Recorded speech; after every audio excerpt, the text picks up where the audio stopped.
Vanessa Lamorlette-Pingard, je suis citoyenne et militante et vice-présidente de l'association À Balles Béton. Je m'appelle Noé Petit, je suis lycéen et militant écologiste et puis maintenant je suis coprésident de l'association À Balles Béton. Je suis Claude Gruffat, élu Europe Écologie Les Verts au Parlement européen. Aujourd'hui, on manifeste contre l'artificialisation des sols et notamment contre le développement des plateformes logistiques ici à Mer. Ici, c'est une friche agricole, c'est une biodiversité énorme avec des animaux de la petite Beauce qu'on voit rarement ailleurs. On est vraiment à la limite d'une zone Natura 2000, donc toute cette biodiversité va disparaître. Il y a aussi des questions d'emploi et d'économie, puisque pour nous, le tout logistique n'est pas désirable, n'est pas durable. Et donc il faut qu'on se tourne vers d'autres modèles économiques, d'autres sources de richesse, pas le tout logistique, et c'est pour ça qu'on manifeste. On entend les camions, il faut savoir qu'il va y avoir plus de 1500 camions en plus par jour une fois qu'il va y avoir cette zone-là. Donc rien qu'en pollution lumineuse, en pollution sonore, en émissions de particules, ça va devenir invivable. Le problème d'artificialisation des sols, c'est qu'on a des terres cultivables qui reculent en surface de manière importante.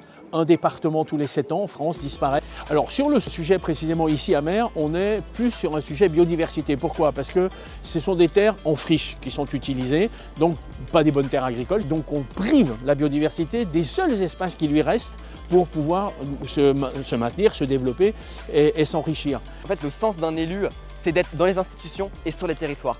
Être témoin de ce qui se passe dans les institutions pour venir relayer dans les territoires et être témoin de ce qui se passe dans les territoires pour relayer aux institutions et prendre des décisions en fonction de la vie qui se passe ici. On se retrouve avec ici des élus diversifiés qui voient ce qui se passe. On retrouve en fait ce lien qui devrait être systématique en fait, entre les élus et puis le territoire. Et du coup, je suis très content d'avoir Claude aujourd'hui.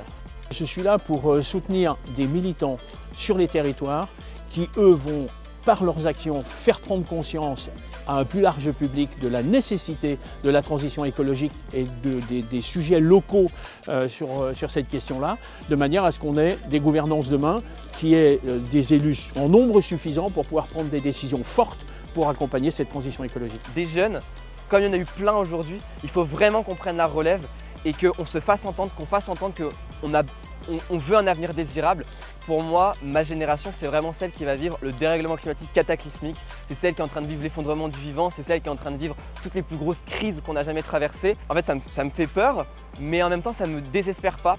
Par exemple, quand je vois ce qui s'est passé aujourd'hui, ça y est, il y a de l'espoir. Ce qui m'anime, c'est que je suis maman et quel monde je laisse à mon fils et quel discours je dois transmettre, quelles valeurs je dois transmettre.